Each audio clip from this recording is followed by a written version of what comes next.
Da encarnação dos espíritos. Objetivo da encarnação. 132. Qual o objetivo da encarnação dos espíritos? Deus lhes impõe a encarnação com o fim de fazê-los chegar à perfeição. Para uns, é expiação, para outros, missão.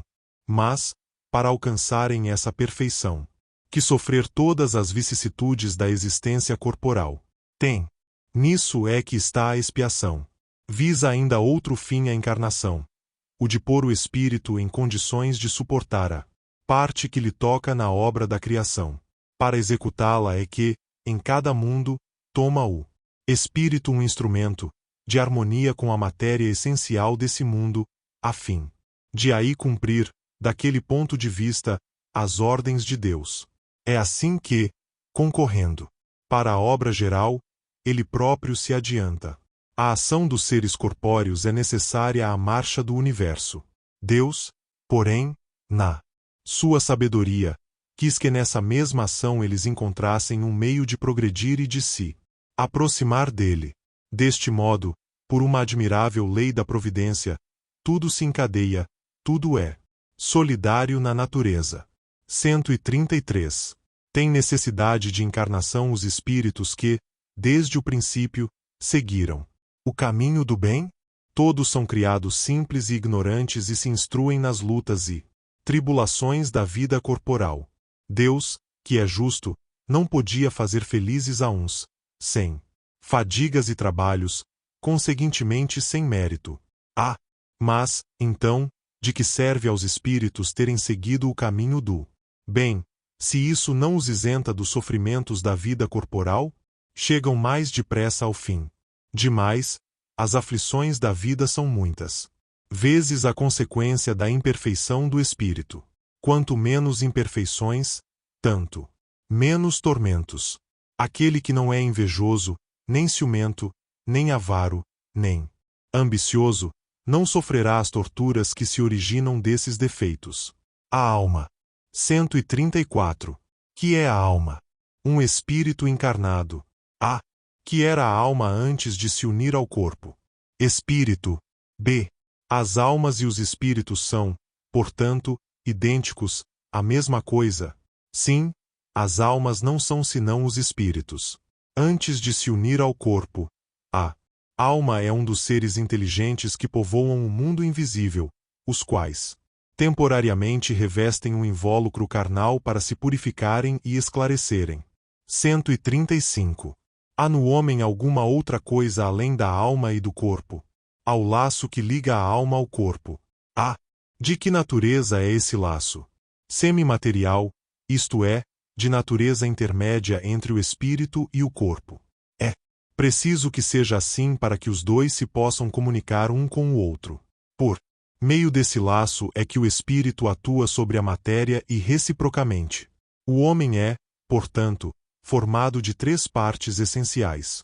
Primeiro, o corpo ou ser material, análogo ao dos animais e animado pelo mesmo princípio vital. Segundo, a alma, espírito encarnado que tem no corpo a sua habitação. Terceiro, o princípio intermediário, ou perispírito, substância semimaterial que serve de primeiro envoltório ao espírito e liga a alma ao corpo. Tal, num fruto, o gérmen, o perisperma e a casca. 136. A alma independe do princípio vital? O corpo não é mais do que envoltório, repetimolo constantemente. Pode o corpo existir sem a alma? Pode. Entretanto, desde que cessa a vida do corpo, a alma o abandona. Antes do nascimento, ainda não há união definitiva entre a alma e o corpo. Enquanto que, depois de essa união se haver estabelecido, a morte do corpo rompe os laços que o prendem à alma e esta o abandona. A vida orgânica pode animar um corpo sem alma, mas a alma não pode habitar um corpo privado de vida orgânica. B. Que seria o nosso corpo, se não tivesse alma?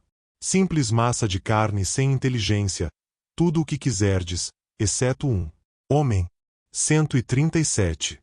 Um espírito pode encarnar a um tempo em dois corpos diferentes? Não, o espírito é indivisível e não pode animar simultaneamente dois Seres distintos. Ver, em O Livro dos Médiuns, o capítulo 7º, da bicorporeidade e da transfiguração. 138. Que se deve pensar da opinião dos que consideram a alma o princípio da vida material? É uma questão de palavras, com que nada temos. Começai por vos entenderdes mutuamente. 139. Alguns espíritos, e antes deles, alguns filósofos definiram a alma como sendo uma centelha anímica emanada do grande todo. Por que essa contradição? Não há contradição. Tudo depende das acepções das palavras. Por que não? Tendes uma palavra para cada coisa. O vocábulo alma se emprega para exprimir coisas muito diferentes. Uns chamam alma ao princípio da vida e, nesta acepção, se pode com acerto dizer, figuradamente, que a alma é uma centelha anímica emanada do grande todo. Estas últimas palavras indicam a fonte universal do princípio vital de que cada ser absorve uma porção e que, após a morte, volta à massa donde saiu. Essa ideia de nenhum modo exclui a de um ser moral, distinto, independente da matéria e que conserva sua individualidade. A esse ser, igualmente, se dá o nome de alma e nesta acepção é que se pode dizer que a alma é um espírito encarnado. Dando da alma definições diversas, os espíritos falaram de acordo com o modo por que aplicavam a palavra e com as ideias terrenas de que ainda estavam mais ou menos imbuídos. Isto resulta da deficiência da linguagem humana, que não dispõe de uma palavra para cada ideia, donde uma imensidade de equívocos e discussões. Eis porque os espíritos superiores nos dizem que primeiro nos entendamos acerca das palavras. 5. 140. Que se deve pensar da teoria da alma subdividida em tantas partes quantos são os músculos e presidindo assim a cada uma das funções do corpo. Ainda isto depende do sentido que se empreste à palavra alma. Se entende por alma o fluido vital, essa teoria tem razão de ser. Se entende por alma o espírito encarnado, é errônea. Já dissemos que o espírito é indivisível. Ele imprime movimento aos órgãos, servindo-se do fluido intermediário, sem que para isso se dívida. Entretanto, alguns espíritos deram essa definição.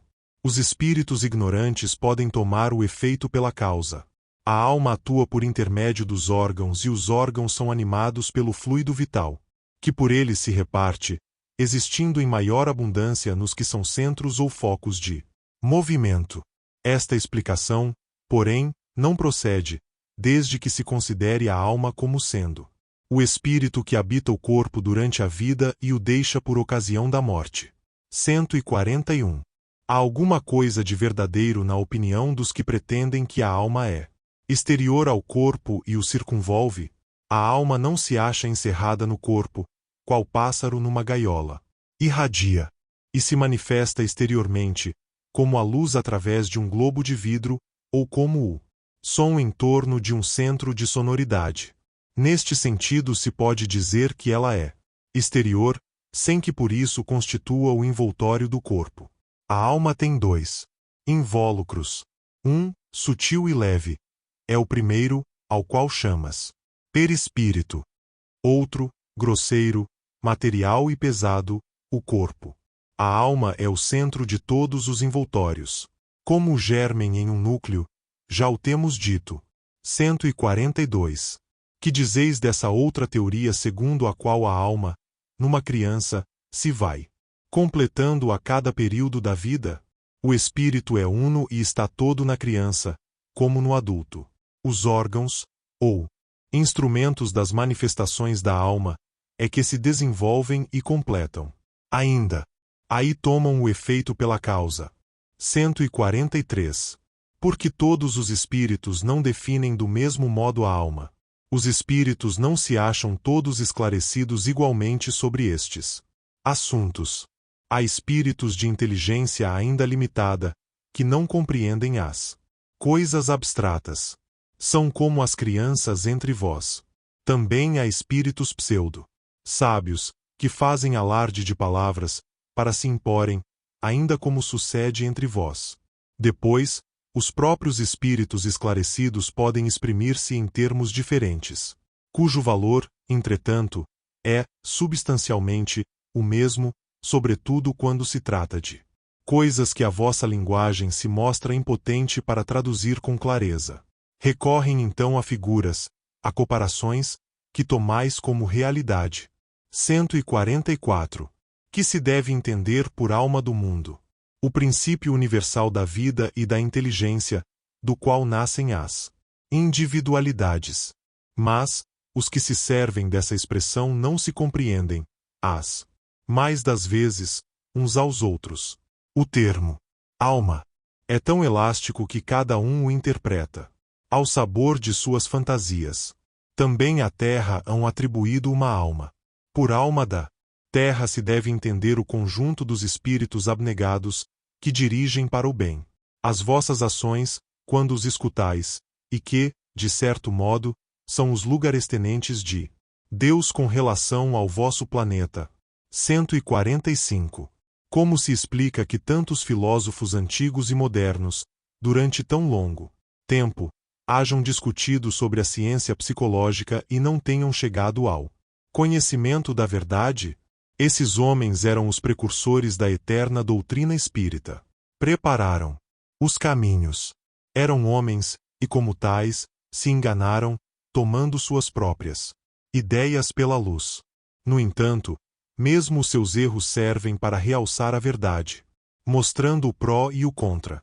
Demais, entre esses erros se encontram grandes verdades que um estudo comparativo torna apreensíveis. 146. A alma tem, no corpo, sede determinada e circunscrita? Nem. Porém, nos grandes gênios, em todos os que pensam muito, ela reside. Mais particularmente na cabeça, ao passo que ocupa principalmente o coração. Naqueles que muito sentem e cujas ações têm todas por objeto a humanidade. A vital? Que se deve pensar da opinião dos que situam a alma num centro. Quer isso dizer que o espírito habita de preferência essa parte do vosso organismo, por ser aí o ponto de convergência de todas as sensações. Os que a situam no que consideram o centro da vitalidade, esses a confundem com o fluido ou princípio vital. Pode, todavia, dizer-se que a sede da alma se encontra especialmente nos órgãos que servem para as manifestações intelectuais e morais. Materialismo. 147. Por que é que os anatomistas, os fisiologistas, e em geral, os que aprofundam a ciência da natureza, são, com tanta frequência, levados ao materialismo? O fisiologista refere tudo ao que vê. Orgulho dos homens, que julgam saber tudo e não admitem haja coisa alguma que lhes esteja acima do entendimento. A própria ciência que cultivam os enche de presunção. Pensam que a natureza nada lhes pode conservar oculto. 148. Não é de lastimar que o materialismo seja uma consequência de estudos que deveriam, contrariamente, mostrar ao homem a superioridade da inteligência que governa o mundo? Devese daí concluir que são perigosos? Não é exato que o materialismo seja uma consequência desses estudos. Homem é que deles tira uma consequência falsa, pela razão de lhe ser dado abusar de tudo, mesmo das melhores coisas. Acresce que o nada os amedronta mais do que eles quereriam que parecesse, e os espíritos fortes, quase sempre, são antes fanfarrões do que bravos. Na sua maioria, só são materialistas porque não têm com que encher o vazio do abismo que diante deles se abre. Mostrai-lhes uma âncora de salvação e a ela se agarrarão pressurosamente. Por uma aberração da inteligência, pessoas a que só veem nos seres orgânicos a ação da matéria e a esta atribuem todos os nossos atos. No corpo humano apenas veem a máquina elétrica. Somente pelo funcionamento dos órgãos estudaram o mecanismo da vida, cuja repetida extinção observaram, por efeito da ruptura de um fio, e nada mais enxergaram. Além desse fio, procuraram saber se alguma coisa restava e, como nada acharam senão matéria, que se tornará inerte, como não viram a alma escapar-se, como não a puderam apanhar, concluíram que tudo se continha nas propriedades da matéria e que, portanto, a morte se seguia à aniquilação do pensamento. Triste consequência, se fora real, porque então o bem e o mal nada significariam, o homem teria razão para só pensar em si e para colocar acima de tudo a satisfação de seus apetites materiais. Quebrados estariam os laços sociais. As mais santas afeições se romperiam para sempre. Felizmente, longe estão de ser gerais. Semelhantes ideias, que se podem mesmo ter por muito circunscritas, constituindo apenas opiniões individuais, pois que em parte alguma ainda formaram doutrina. Uma sociedade que se fundasse sobre tais bases traria em si o germen de sua dissolução e seus membros se entredevorariam como animais ferozes. O homem tem, instintivamente, a convicção de que nem tudo se lhe acaba com a vida. O nada lhe infunde horror. É em vão que se obstina contra a ideia da vida futura. Ao soar o momento supremo, poucos são os que não inquirem do que vai ser deles, porque a ideia de deixar a vida para sempre algo oferece de pungente. Quem, de fato, poderia encarar com indiferença uma separação absoluta, eterna, de tudo o que foi objeto de seu amor? Quem poderia ver, sem terror, abrir-se diante-se o imensurável abismo do nada, onde se sepultassem para sempre todas as suas faculdades, todas as suas esperanças, e dizer a si mesmo, pois que, depois de mim, nada, nada mais, senão o vácuo, tudo definitivamente acabado. Mais alguns dias e a minha lembrança se terá apagado da memória dos que me sobreviverem. Nenhum vestígio, dentro em pouco, restará da minha passagem pela terra. Até mesmo o bem que fiz será esquecido pelos ingratos a quem beneficiei. E nada, para compensar tudo isto, nenhuma outra perspectiva, além da do meu corpo roído pelos vermes. Não tem este quadro alguma coisa de horrível, de glacial? A religião ensina que não pode ser assim e a razão nolo confirma. Mas, uma existência futura, vaga e indefinida, não apresenta o que satisfaça ao nosso desejo do positivo. Essa, em muitos, a origem da dúvida. Possuímos alma, está bem, mas, que é a nossa alma? Tem forma, uma aparência qualquer, é um ser limitado, ou indefinido. Dizem alguns que é um sopro de Deus, outros uma centelha, outros uma parcela do grande todo, o princípio da vida e da inteligência. Que é, porém, o que de tudo isto ficamos sabendo? Que nos importa ter uma alma? Se, extinguindo-se-nos a vida, ela desaparece na imensidade, como as gotas d'água no oceano. A perda da nossa individualidade não equivale, para nós, ao nada? Disse também que a alma é imaterial. Ora, uma coisa imaterial carece de proporções determinadas. Desde então, nada é, para nós. A religião ainda nos ensina que seremos felizes ou desgraçados, conforme ao bem ou ao mal que houvermos feito. Que vem a ser, porém, essa felicidade que nos aguarda no seio de Deus?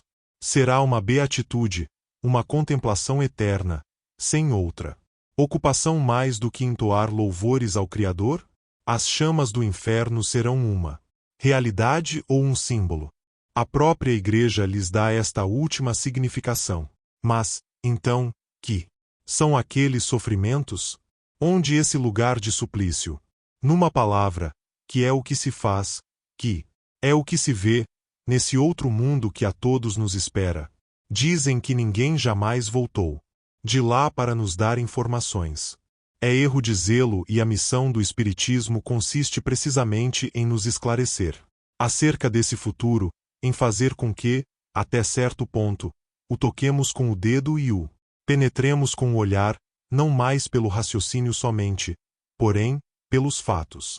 Graças às comunicações espíritas, não se trata mais de uma simples presunção, de uma probabilidade, sobre a qual cada um conjeture à vontade, que os poetas embelezem com suas ficções, ou comulem de enganadoras imagens alegóricas. É a realidade que nos aparece, pois que são os próprios seres de além-túmulo que nos vêm descrever a situação em que se acham, relatar o que fazem, facultando-nos assistir, por assim dizer, a todas as peripécias da nova vida que lá vivem e mostrando-nos, por esse meio, a sorte inevitável que nos está reservada, de acordo com os nossos méritos e deméritos. Haverá nisso alguma coisa de anti-religioso? Muito ao contrário, porquanto os incrédulos encontram aí a fé e os tíbios a renovação do fervor e da confiança. O Espiritismo é, pois, o mais potente auxiliar da religião. Se ele aí está, é porque Deus o permite e o permite para que as nossas vacilantes esperanças se revigorem e para que sejamos reconduzidos à senda do bem pela perspectiva do futuro.